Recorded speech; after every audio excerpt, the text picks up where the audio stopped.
Hi everyone, it's Jerry. In round 9 of the 2012 Chess Olympiad, we saw the USA team paired up against Russia, and on that top board, USA's number 1, the dynamic Hikaru Nakamura, going against Russia's number 1, the strategic Vladimir Kramnik. And I make reference to those two terms, dynamic and strategic, because really whenever you have those types of styles pitted against one another, it certainly makes for a very interesting game. And this game right here was no letdown. So Nakamura on the white end, opening up with a very tame knight f3, and starts out quiet enough, both sides going with a kingside fianchetto. We soon enough see some action in the center with the c pawns getting involved, the d pawns getting involved, and at its earliest point, the tension between these two pawns is just resolved. cd, cd, and now knight c3. So not the typical routine move of just castle or getting another knight out, but rather centralizing now the knight on e4, knowing full well that it should not be taken, A, because this knight has to find a new home, and B, now this queen could see d4 directly, something to certainly avoid. Instead, trying to pounce on the square that has now been weakened as a result of knight e4, queen b3, pressure on d5 for what's now a second time.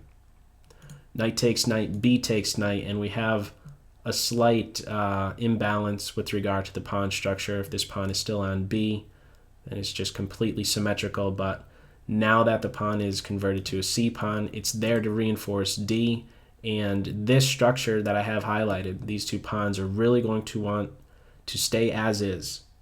And the reason for that is to just combat against this dark square bishop. For as long as d4 is reinforced well enough, he's sort of just biting on a rock. So black now castles, and now we don't have castles here by white. So some interesting king-knight maneuvers very early on. Black moving a second time to that central post. White retreating. What's the main idea behind it? Well, it's to get this e4 advance in. Similar to how I was referencing this bishop biting on a rock. Well, if white doesn't crack at d5 in some way, well, we're just going to be having this bishop bite on a rock, because soon enough we're going to have e6, and that is the move.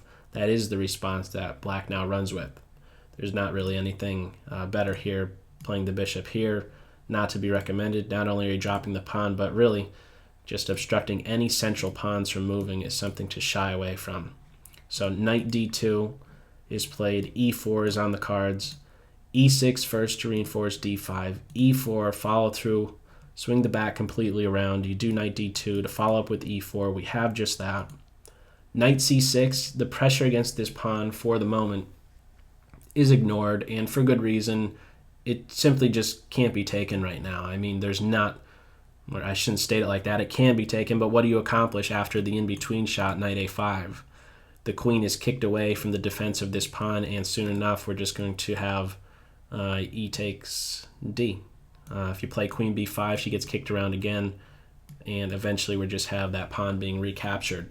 And in the center, we would then have a one-to-one ratio. Right now, as it stands, it's 2-to-1. 2 white pawns versus 1. If you do this capture knight here, let's say the queen just runs away, takes. Now it's just 1-to-1. White accomplished nothing, and now is, okay, it's going to have to castle. This becomes a great liability. If white doesn't have some presence in the center, they really have absolutely nothing. And this pawn is going to be forever a weak link on c3. So we don't have that capture. Instead, maintain this pawn's options. He has more options. When you consider the tension between these two, consider which ones have more options. This guy has more options on e4. He could take, he could press forward, retain those options. Keep your opponent guessing. White castles instead. Knight a5. The queen is hit. She runs home, because really, where else is there for her to go? Queen c2. Better not go there. You could anticipate a rook on c8 soon enough. Stay off of that file. Queen d1, she retreats to her home square, and one of the interesting things in this game is, well, the retreating type of moves that we see. And this is the first instance of that. The queen just coming back to her home square, not really having anything better. After queen c7, queen f3, she's there to now defend f3 laterally. b6, queen bishop ready to come out. White's queen bishop comes out, hitting that rook rook to d8, and now e5. Just pointing out, there's no opportunity to just win a pawn here with e takes d because we just have development by black. This pawn is pinned and will be won back soon enough. So instead of pawn takes, we just have bishop a3 strikes at the rook, rook d8, reinforcing that d5 point, and now e5. And with that move, really, the lines have been drawn. White now has a space advantage on the king side, and this right here is an indication that white is looking for some sort of kingside attack. Having this pawn in black's territory and it's on the king side, that can often act as a spearhead for an attack. Especially since it controls a very key square, that f6 square. If you could imagine this position without dark square bishops on the board, and this knight from d2 somehow managing to get here, or even the queen sneaking up to these weak points, it could be very, very difficult for black to then defend. So this guy right here now all of a sudden has a great job for the remainder of the game, really just to stick around and watch out for these dark squares. Looking at it a bit more closely, this guy is really the only one around to even try and defend against any kingside attack. But before white could even think about attacking that black king, there's some great worry, because over here we have some great action going on. This pawn on c3 is a great liability, and white is pretty much needing a babysitter for that c3 point. There's going to always be needed some piece to defend that c3 pawn, and right now white has the one piece that you really don't want to have there to babysit c3, the queen, the most valuable piece. So what we have after e5, bishop a6, the rook is hit, rook e1. My first thought was just rook c1, have a rook defends that c pawn instead of tethering the queen down to the defensive c3, or in other words, really try and have a lesser, as a lesser valued piece defend against c3. But that's just not to be recommended because of bishop h6, and this is an awkward pin to meet. Not only is the knight unprotected, but it can't move. It's pinned for right now, so it could become very, very awkward if rook to c1 is played after bishop h6. So we have rook to e1 instead, getting the last piece involved for black. Rook on a to c8. Bishop to b4 is there to defend against c3. Bishop h6, hitting that knight, and once again we have this queen retreating to defend against that knight. This pawn is now defended by the bishop. Knight c6, looking to rip open this c-file. If this pawn is no longer around, the direct result of that is that queen, or maybe even the rook in some lines, maybe can be making use of that c2 square. In short, if the queen side opens up any more than it already is, black is going to be doing very, very well. This is where black should be looking to play.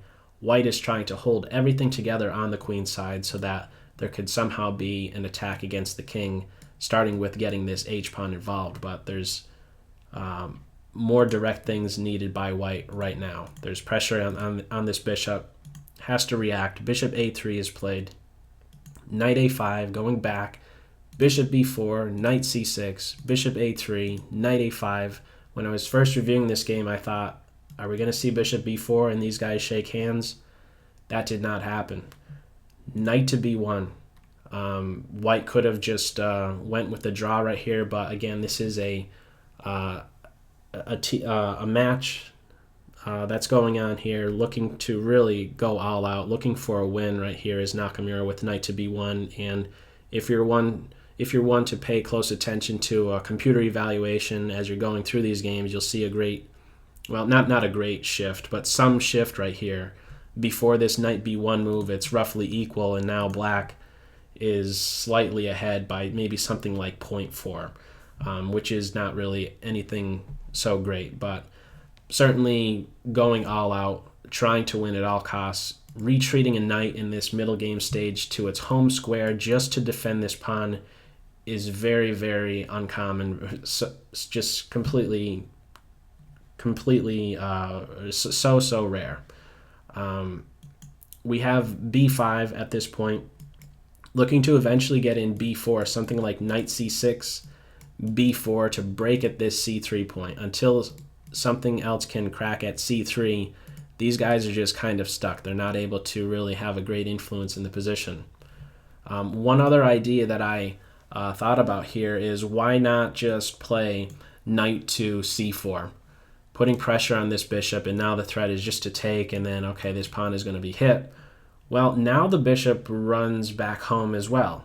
And with this move, we're now trying to eliminate the only defender of this kingside.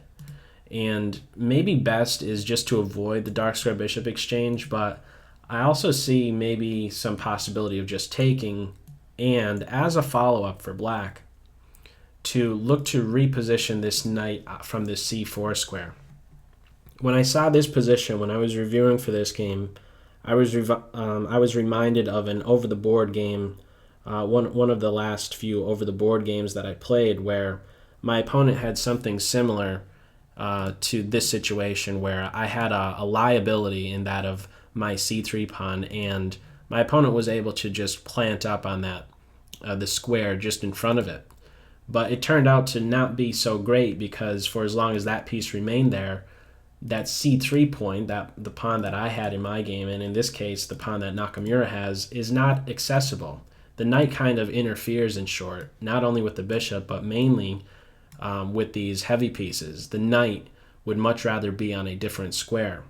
So as I looked at this game, I thought that after queen takes bishop, if we did have that dark square bishop exchange, this knight should then look to reposition, and it could maybe do so with the following moves: b5, and let's just say a3 is played, knight b6, let's say rook e3, seeing how there's going to now be pressure on c3, the idea now being to post up the knight on c4 to apply pressure to c3.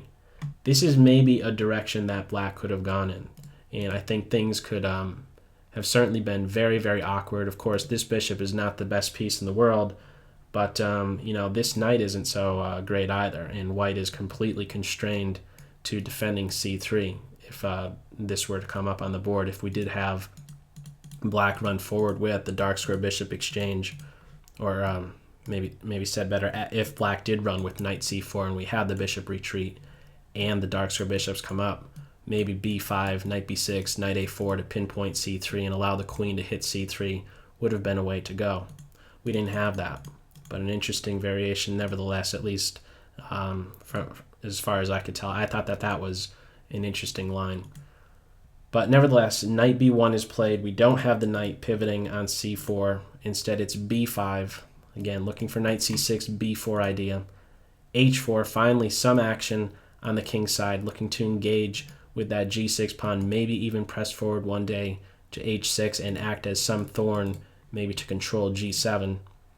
Knight c6, and before b4 could be played to break open this structure, we have bishop to c5 sneaking into that c5 square. Things are, let me just highlight what might happen, just kind of making a passing move if in this position after knight c6, if we just had a king move. Just trying to emphasize black's idea. b4 is extremely disruptive. If bishop takes, knight takes, pawn takes, white's up a pawn, but now we have black springing right to life with these heavy pieces. If I'm playing the white side right here, I'm up a pawn, but it definitely does not feel like I'm up a pawn. These two pawns being extremely vulnerable. They're certainly going to be vulnerable or accessible to the black pieces. The bishop can see clearly. Another way to view it, the only open file present on the board, this C file, cannot be contested at all because this bishop is controlling the pivot square that white needs to contest the C file. So something to steer clear of is this type of advance. It's much different. Of course, we're not seeing king h2. Again, just a passing move to highlight black's idea. Bishop c5 is played knowing full well that if now there's this advance, you just take with the pawn. And this bishop acts as a shield so that the heavy pieces can't invade on, let's say, c2 and c3. So after bishop c5, we have queen to b8 with the sneaky idea of grabbing on e5, a tactical shot. Once again, just passing to highlight the tactic. Knight takes, rook takes bishop, and if pawn takes, the queen grabs here. black is doing very well. Black is probably winning. We don't have that, but again, that is the tactical idea in mind. It can't be played for when the queen is on c7. After knight takes, its rook takes. The rook is not in a position to grab the bishop in this position. However, after the queen backs up to b8, now that threat is on. The rook is much closer to seeing that bishop directly. Queen e2, meeting that tactical shot, reinforcing e5. Knight a5, looking at that c4 square, and now the rook has a direct shot on that bishop, and that's what black goes for. In the meantime, white's looking to get the knight in a better spot, no longer needed to watch out for c3, so it's now looking to get to one of these two squares. Exchange sack on c5, pawn takes, queen to c8, knight f3, no way to really defend that pawn, it's going down. Queen takes c, knight g4. This knight has had quite the workout going, I believe it's, what was its journey? I believe it started out as the king knight. f3, d2, b1, back to d2, f3, f3, h2, and now is looking for g4, where it eyes two very weakened squares on that black side, f6 and h6. After knight h2, we don't have queen takes c3. I thought that this was an interesting possibility. And taking a note of the times here, these are just just to give you some idea of the time remaining at this point after this knight h2 move. Kramnik about 23 minutes, Nakamura about 10 minutes. Not very much time was devoted to bishop g7. I think instinctually Kramnik is saying to himself, you know what, this is pretty much my only defender of my king side. I better be around to watch over these two weak points. Maybe queen takes c3 is something black can get away with, and maybe black can meet knight g4 with bishop d2. It looks a little bit crazy because the bishop is certainly going astray. It's no longer around to watch out for that king side. And maybe white could even be in a position to say, you know what, if you really want to give up your dark square bishop, I'm fine with that. I'm going to end up killing you on the dark squares. The knight, keep in mind, is there to, let's say, reinforce that bishop on d2. We didn't have that, but nevertheless, I thought it was an interesting possibility of grabbing on c3. Did not happen. Bishop g7 was played, h5, following through h4, h5, engaging with this pawn. Maybe a pawn push, maybe a capture, who knows. g5, looking to keep things closed. If black has just one more move, they could play h6, and maybe things are much more defendable on the king side. But before black could play h6, white plays h6, and this is extremely disruptive to black. Bishop takes pawn, queen h5, very active post for that queen. The bishop moves, the pawn is recaptured, the queen is pinning the bishop, hitting the rook, the knight is there to now defend the rook and getting back involved. Knight g4, incredibly active is white. Queen and knight tandem, very, very powerful. Looking for f6 check or maybe h6. Queen e7 offering a queen exchange, and it's something that Nakamura runs forward with, being up the exchange. And, well, now we have the rooks getting active. After queen takes, knight takes, a4 is a very nice shot, looking to peel open more files. And that's exactly what you should be looking to do if you're the side that has, or if you're up the exchange. It's open files and put those rooks to good use. a4 does just that. d4, a takes b, bishop takes b, rook takes a, the knight is hit, but it's ignored. Instead, d3, pressing forward. I believe it's ignored because otherwise it becomes, I think, just too easy of a technical win. If, let's say, the knight just reacts to the threat with knight c6, maybe we just have bishop takes knight and pawn takes, and just being up a clear minor piece seems like it's not going to be any problem. Maybe another line would just be after knight c6, rook b7, hitting the bishop and then grabbing the pawn. I think either way it's going to be pretty simple for white. But we don't have that. It is d3. Now there is at least some worry for white. This pawn a couple squares away from queening. The knight is still taken. d2 is played. Rook d1 to defend against the queen. And now the point here is after bishop e2, we have a fork, and there's not too many replies here. You have to play knight to e3 to defend against that rook. So as it stands right now, white is up a full rook, but black is still able to manage some or stir up some trouble against white.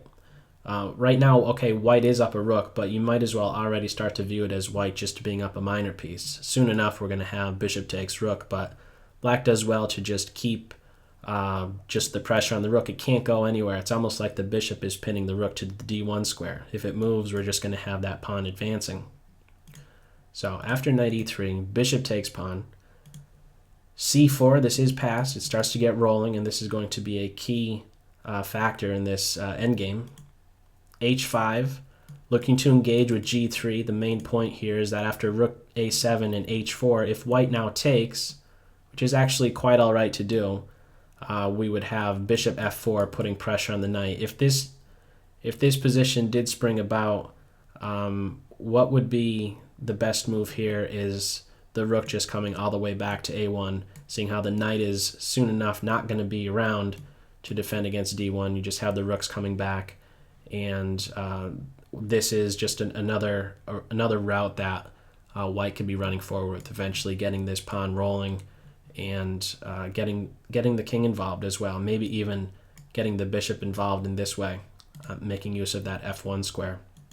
We don't have that variation springing about. Instead, Nakamura just holds that position on g3, forces black's hand with rook a2, is saying, you know what, just finally take my rook, would you? And that's what has to be played pretty much. Otherwise, bishop c3 to defend the pawn is just allowing rook c2, the bishop's hit, pawn starts marching. Eventually, black has to take that rook, and it is taken at this moment right here after rook a2. Bishop takes rook, knight takes bishop. Chop, chop on g3, bishop takes on g3, and now what do we have material-wise? White has that minor piece, but for it, black has two pawns. Black has three connected pass pawns. Okay, these two here are as disjointed as you could pretty much get, a long way off from, supporting this d pawn, but nevertheless, what we do see in this endgame are these pawns inching down very, very close to this white king, and it becomes very, very critical. This pawn cannot be underestimated. It is passed. It's pressing forward, inching closer. Black is inching closer with f5. Rook a7 cutting off the king. e5, c6, 2 squares away for white. e4 shuts the door on this bishop. And this knight can't move, and this bishop can no longer see along this diagonal. And, well, now the bishop has to do something else then. If it's not going to make any headway along this highlighted diagonal, it has to hit at a softer point. h3 is it, pressing at that f5 point. Rook c8, rook a6 is the only. You can't press forward. The bishop is there, and the rook is there to guard against c7. So it's rook a6, strictly defensive. Rook f8 to watch over that pawn. Rook a5 hitting the pawn a second time. And after f4, we saw king to f1. And keep in mind, looking again at the clocks, they're pretty much in blitz mode at this point. And I'm pretty sure that given more time, Nakamura would have went with something much cleaner. And what I mean by that is instead of king f1, there was the opportunity for rook g5 check. And after a king move, rook takes bishop. Pawn takes rook, the pawn advances, and eventually we have a situation where it's going to be bishop and knight versus just the king. These pawns are going to just fall one by one, and you can be sure that Nakamura knows how to win a knight and bishop versus king endgame. But that was not played. Again, it would have been just much cleaner if rook g5 was played, followed up with the pawn advance, and would have been one of those very rare again, knight and bishop versus king endgames. King f1 instead. e3, even closer. The king is now looking to blockade on e2. Rook f6, and some accurate moves right here. It's not a good idea to be pressing forward because we just have this pawn pressing forward with check, and then the bishop is there just in the nick of time to grab that c pawn. So instead, we have rook check first, king g7, rook check on a7, and now the rook interposes and rook b7 as the follow-up. We could have just rook takes rook here, and this is still going to be winning for white. Not because white can now follow up with c7, because again, black still has this idea of f3 and then grabbing c7. But what white could do is bishop g2, and let's say the king inches closer towards this pawn. Bishop f3, even closer. Well, the king and the bishop alone are enough to constrain these three black pawns. It's the knight that's now freed up to move. We could now see knight c3, just playing out one variation, and knight giving a check. Pawn pressing forward. There's no way to now stop bishop check and the pawn promoting on the next turn. Black, of course, could be putting up some more resistance, just kind of freeing up this bishop to move instead of making a king move, just clearing the way, sacking this pawn, and then it's there in a position to stop the pawn advance. Well, these pawns are going to drop, and soon enough, we're going to have the king inching up to, let's say, b7, the knight getting onto this b5 square, and then this pawn is going to be in a position to advance successfully to that c7 square. We don't have that variation, just another variation that white could have run with to win, but we didn't have that. King f6, king f3, and now this pawn, that idea of the pawn pressing forward and the bishop seeing c7 is ruled out because the king is preventing its movement. Rook to e7, and now we have the exchange with a very key difference. After rook takes, king takes, now the pawn presses forward. This pawn will be able to promote. There is no bishop, or again, there is no pawn advance with the bishop being able to take on c7. However, after e2, black is now in a position to grab the knight and give check. If king takes pawn in this position, once again, pawn check is available, king takes, bishop takes pawn. Just in the nick of time, black is saved. However, a very rare move. After e2, we have c8 equals a knight with check. The king is on that e7 square. Very big difference. You can't promote to a queen, otherwise it's white that's getting mated after pawn takes knight with check. I don't know the exact continuation. Really, it doesn't matter. This is just something to avoid altogether. You don't allow this to happen. So you promote to a knight with check, and the king just sidesteps that, and only now do you grab on e2. So an interesting endgame now, two knights and a bishop trying to fend off these two pawns and a bishop, but soon enough that d pawn will be falling, and we see that after king e5, first bishop g2, the bishop moves, king takes d, the game now finishing up, king f5, king e2, king g4, the knight gives a check, king g3, and after bishop f3, we see bishop f6, and Kramnik now resigns, seeing how knight to e4 was just going to be played next with the deadly fork of the king and bishop. If this did not occur, if we did not have bishop f6 and Kramnik resigning, and instead, let's say, bishop to d8, how the game might finish up with these two knights and bishop trying to weave a mate against this king might have run as follows. After knight d6, if we saw the king trying to maybe run away like this, we could have knight first e4, just boxing that king out. Let's say the bishop moves over here, just avoiding any forks. We could have knight check on f5. The king is forced to h3. Knight f2 check. The king is forced to h2. And after king to f1, the king is clearly running out of squares. Right now it has no legal moves, just kind of making a passing move if bishop b2. Just to highlight the idea here, bishop g2, this king, bishop, and knight are in a position to stop the king from making any legal moves. G3, H3, G3, H3, H1, and G1 are all covered, and there's no way to now prevent knight G4 on the next move, which would be mate. Let's say bishop C3, knight G4 would be a cool mate, but it never got to that point. Instead, what we did see in this final position is after this bishop to F6 move, Kramnik resigned. So very interesting game. I enjoyed going through it. Very, very exciting. So that's all for this video. As always, I hope you got something out of it. Take care. Bye.